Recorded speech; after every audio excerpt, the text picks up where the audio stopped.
بسم اللہ الرحمن الرحیم۔ آج کا ہمارا موضوع ہے کہ اگر بلڈ پریشر ہائی ہو تو ہمیں کیا کرنا چاہیے۔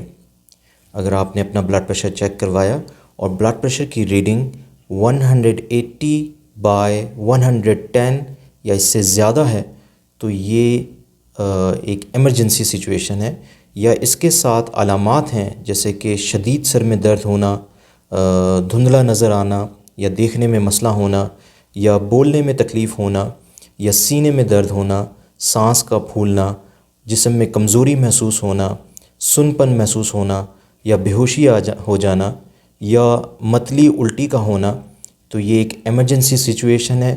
اس میں فوراً ہاسپٹل کا رخ کرنا چاہیے، کیونکہ اس میں ایسی ادویات دی جاتی ہیں جو کہ انجیکٹیبل بھی ہوتی ہیں، یعنی نس کے ذریعے بلڈ پریشر کو کنٹرول کیا جاتا ہے۔ اگر اس میں تاخیر کریں گے تو یہ جان لیوا بھی ثابت ہوتا ہے۔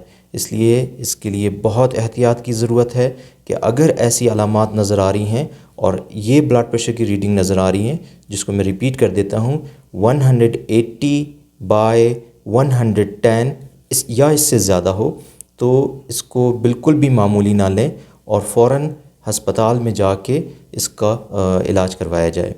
امید ہے کہ اس ویڈیو سے فائدہ ہوگا۔ السلام علیکم ورحمۃ اللہ وبرکاتہ۔ Subscribe to our channel for more health videos.